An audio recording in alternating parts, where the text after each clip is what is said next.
Welcome to my new blog दोस्तों। शुभम की दुनिया में आप सभी का स्वागत है। तो दोस्तों आज हम बात करेंगे कि डेयरी फार्मिंग कहाँ तक सही है और कहाँ तक गलत है। डेयरी फार्मिंग मेरा इस महीने कितना खर्च आ चुका है सिर्फ दवाइयों पर, उस पर हम बात करेंगे।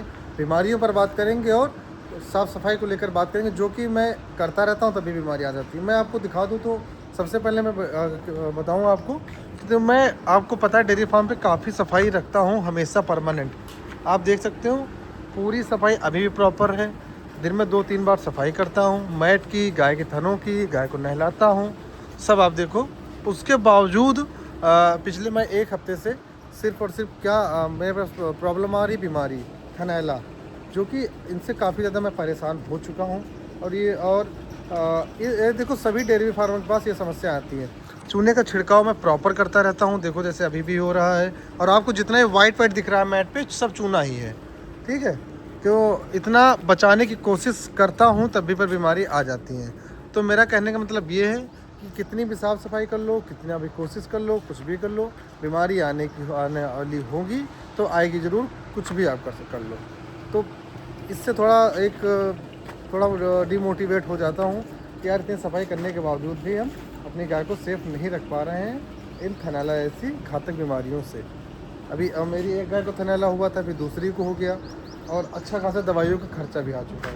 ज़्यादा नहीं डालो नींद पे, देखो जहाँ पर गाय बैठती है मैं वहाँ पर प्रॉपर पूरे में हल्का हल्का पूरे में डालो, पूरे में नाली में हर जगह चूने का छिड़काव करता हूँ, तब भी पर इतनी सारी बीमारियाँ आ रही। और चूना सस्ता चूना नहीं, महंगा चूना ये भी 15 रुपये kg आता है। ये चूना जो मैं छिड़काव कर रहा हूँ, इसमें ढीले वगैरह नहीं, पूरा पिसा हुआ है, छिड़काने के लिए ही आता है प्रॉपर। सब तक छिड़क दो हल्का हल्का। ये देखो इसकी बोरी मैं दिखा दूँ आपको। मैं ये बोरी लाया हूँ 450 रुपये किलो की, ये 450 रुपये की, ये 25 किलो की है बोरी, बढ़िया चूना है। उसके बाद बात करें दवाइयों की, तो देखो मैं कितनी सारी दवाइयाँ इस महीने आ चुकी हैं। ये एक रखी हुई है मिस्ट्री आउट किट, और काफ़ी सारी दवाइयाँ तो मैं फेंक चुका हूँ। ये दवाइयाँ ये चारा खाने के लिए हैं, ये हीट में लाने के लिए हैं, ये थनैला के लिए थनक्यू है, ये भी दी जाती है थनैला में, ठीक है। इसके डोज दिए जाते हैं, इसके डोज जैसे ये लिखा हुआ है, देखो दवाइयों में बताऊं, देखो लिखा है ड्रॉप 1, तो इसका 30 बूंद इसको देनी है, 30 बूंद इसको ड्रॉप 2 की देनी है 5 मिनट बाद। और उसके बाद ये स्प्रे आपको गाय मिल्किंग करने के बाद सुबह शाम दोनों टाइम थनों पे लगाना है। तो यार देखो मतलब इतना सब कर रहा हूँ, ट्यूब भी देखो लगा रहा हूँ, ये भी थनक्यू का है, उसका है, थनों में लगाया जाता है स्वेलिंग वगैरह के लिए, बढ़िया कंपनी के हैं, सब महंगी दवाइयाँ। और उसके बावजूद भी हम थनैला से ग्रसित हैं हमारी गाय।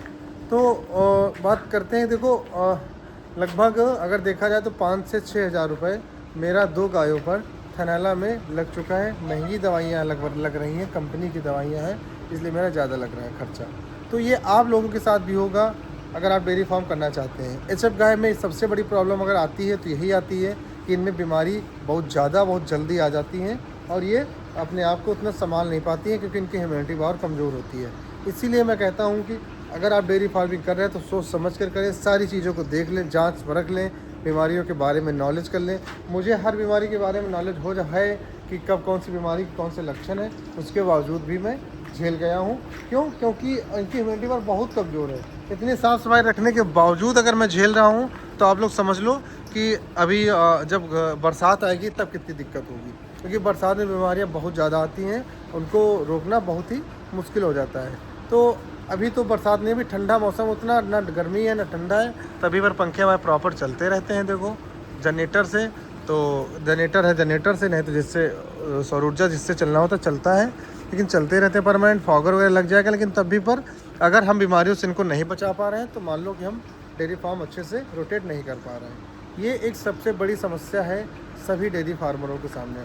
अब आप लोग बताएं हमें कि इतनी सफाई के बावजूद हम क्या ऐसा करें कि गाय हमारी थनैला जैसी घातक बीमारियों से बची रहे। आप लोग कमेंट में ज़रूर बताएं कि आखिर लापरवाही हमसे कहाँ हो रही, कहाँ पे गलती हुई कि हमारी गाय को थनैला हुआ, क्यों हुआ। सफाई से तो देखो नहीं हुआ, क्या किस कारण हुआ ये मुझे समझ नहीं आ रहा है। अगर आप लोग बता सकते तो बिल्कुल बताएं कि मैंने कहाँ पर बहुत बड़ी गलती कर दी। अब मैं आपको बताऊं तो थनैला मेरी गाय को 2 प्रकार के हो चुके हैं। इसको जो हुआ था पहले उसको हुआ था कि उसमें सिर्फ क्या होता है थनैला में कि उसके थनों में कोई स्वेलिंग वगैरह नहीं होती, सिर्फ उसके थनों से छिड़छड़ा मतलब फटा फटा दूध आता है, जो मैंने आपको वीडियो में दिखाया था। वो थनैला ज़्यादा घातक नहीं होता है, वो ठीक होता है, हाँ चलो सही हो जाता है जल्दी। इसके जो हुआ था, इसके सबसे हाई टेक थनैला हुआ था। उसमें क्या होता है कि कभी मवाद पानी सब साथ में आता है, दर्द होता है, थनों में स्वेलिंग आ जाती है।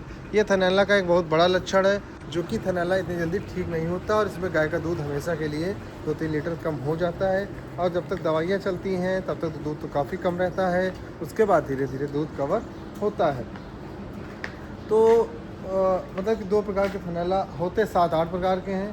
थनैला बहुत तरह के होते हैं, किसी में खून आता है, किसी में मऊ आता है, किसी में पूरे ऑर्डर सूज जाते हैं, किसी में थन फटने लगते हैं। बहुत सारे होते हैं जिनसे बचना मुश्किल ही होता है, क्योंकि इन गायों में तो लाइजोजिन करके मैंने एक दवाई ऑर्डर कर दी है। अब वो दवाई का मैं इन सभी को थनों पे अप्लाई करूँगा, जिससे हो सकता है कि थनैला ना हो। बाकी आप रोकने का तो नहीं रोक पाओगे, साफ़ सफाई के बावजूद भी। आप देख लो कितनी सफाई, मतलब कि तब यही दिक्कत होती है कि इतनी सफाई करने के बावजूद भी अगर हम झेल रहे हैं तो भी दिक्कत है। आप खुद देखो प्रॉपर, आप देख लो कहीं आपको 1% गंदगी नहीं दिख रही होगी, दिख रही है कहीं? गोबर इसने किया है, इसका गोबर तो ठीक हो चुका है। पहले बहुत टाइट आ रहा था, टाइट क्या आ रहा था, उसी की वजह से आ रहा था, इसके थनों में दर्द था, ये पानी वगैरह ज़्यादा पी नहीं रही थी, इसकी वजह से इसका गोबर टाइट हो गया था।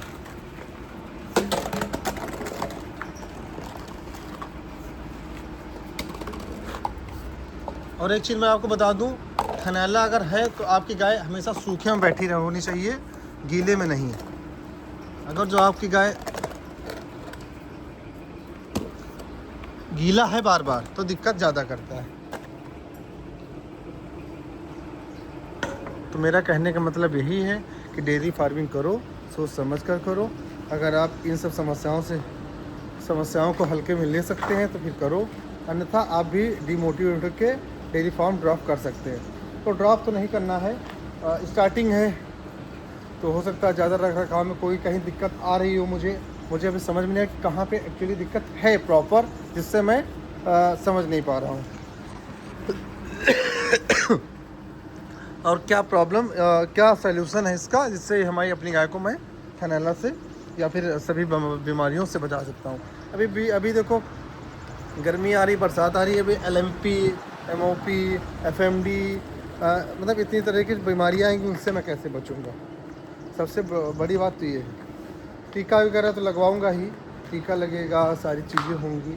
उसके बाद अगर नहीं सेव कर पा रहे अपनी गाय को तो फिर बेकार है मेरे लिए। और मैंने कई लोगों से बात की है, सभी लोग कहते हैं कि भाई बीमारियां तो आएंगी चाहे जो कर लो, ठीक है। तो इस बार लगभग 6,000 रुपये के आसपास मेरा बीमारियों पे लग चुका है। सारी महंगी महंगी दवाइयाँ लगी हैं, किसी के 2 डोज, कभी किसी के 3 डोज, किसी के 4 डोज ऐसे लगते हैं, और सारे महंगे डोज है, इसलिए ज़्यादा पैसा लग रहा है। और दवाइयाँ भी फार्म पर काफ़ी सारी आ चुकी हैं, 2-3 MR भी आ चुके हैं। दवाइयाँ अपनी रिकमेंड करने की दवाइयाँ अच्छी हैं। और एक दवाई मैं ये दे रहा हूँ, थैंक यू, मैं ये दिखा दूँ जी, थैंक यू है। ये भी दवाई दी जाती है 4-4 गोली, इसकी भी दो गोली। ये जो दवाई है ये आपकी गाय का जो चारा नहीं खा रही है, आप फिट करके आती है दवाई, चारा कम खा रही है तो ये दे सकते हो, चारा उठाने लगेगी। और एक चीज़ मैं आपको बता दूँ, इसका रिज़ल्ट अच्छा है टोटावीट का, इससे गाय हिट में आ गई है। और एक चीज़ और, मेरी जो वो वाली गाय वो भी हिट में आ चुकी है, आज उसकी भी हम AI करा देंगे, तो वो वीडियो हम आपको कल तक दे देंगे। आज उसकी AI होगी, डॉक्टर वही आएंगे, वही समथिंग 12-1 बजे उन्होंने बोला है कि हम आके AI की कर देंगे। और आप लोग जैसे कह रहे हैं कि अरमाडा का सीमन लगाओ, भाई नहीं मिल रहा है यहाँ सीमन, इस पीरियड में सीमन नहीं आ रहे, लगभग 15 से 20 दिन बाद सारे सीमन अवेलेबल हो जाएंगे। नहीं तो मैं अरमाडा का भी सेक्सेट सीमन शॉर्टर लगवाता, नहीं मिल रहा है इसलिए नहीं लगवा रहा हूँ, आ जाएगा वही लगवाऊँगा प्रॉपर। अब देखो कब आता है, डॉक्टर बताए तो हैं आज आएगा। तो मेरा मोटिव आज यही है कि डेयरी फार्मिंग बिजनेस अच्छा है, प्रॉफिटेबल है। कब तक? जब तक आप पास कोई झटका नहीं लगता। जैसे मेरा इस महीने में काफ़ी अच्छा खासा चपेट लग चुकी है, लगभग 5 से 6 हज़ार रुपये की सिर्फ 2 से 3 दिन में। तो देखते हैं आगे क्या होता है। प्रॉफिट भी है, लॉस भी है, बिज़नेस में उतार चढ़ाव होते रहते हैं। तो आपको भी डिमोटिवेट नहीं होना है और सभी लोग साथ मेरा ऐसे सहयोग आप लोग करो तो थोड़ा और एक पॉजिटिविटी आती है कि हाँ चलो यार, कहीं से तो भाई लोग का तो सपोर्ट मिल रहा है ना।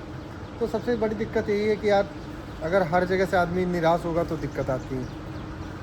ठीक है, कोई दिक्कत नहीं, झेलते हैं वो भी। कभी न कभी तो सही होगा, कभी तो कभी सही होंगे और एक हमारी पटरी जो है लाइन पे चलेगी। अभी दिक्कतें हैं, सबके साथ आती हैं और मेरे साथ भी आई हैं। कोई भी एक डेयरी फार्मर नहीं कह सकता कि नहीं मेरी गायों में कोई बीमारी नहीं हुई। एक बंदा अगर कह के बता दे कि नहीं भाई मैं अपनी गायों को बीमारी से बचा रहा हूँ पूरी तरीके से, तो मैं जो कहूँगा वो हार जाऊँगा। ये बिल्कुल हर तरह से गलत है। बीमारियाँ आती हैं, बस ये है कि आपको कंट्रोल कर लेना है, ज़्यादा ना फैले।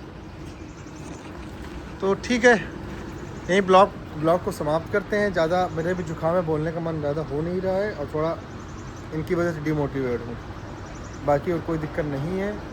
और शाम को हो सकता है कल दूसरा डोज लगवाऊंगा इसको एमसेप्ट का। एमसेप्ट सबसे अच्छी दवा होती है थनैला के लिए। एमसेप्ट सभी लोग याद कर लो। तो चलते हैं, ब्लॉगिंग समाप्त करते हैं। मिलते हैं आपको नेक्स्ट ब्लॉग में। कल हो सकता है अगर आज एआई होगी तो मैं एआई के बारे में कल बताऊँगा आपको। बाय बाय, नमस्कार। अपना ध्यान रखें और अपने डेयरी फार्म का ध्यान जरूर रखें, अपनी गायों का ध्यान रखें क्योंकि गर्मी आ रही है और बीमारियाँ ज़रूर फैलेंगी। Bye bye.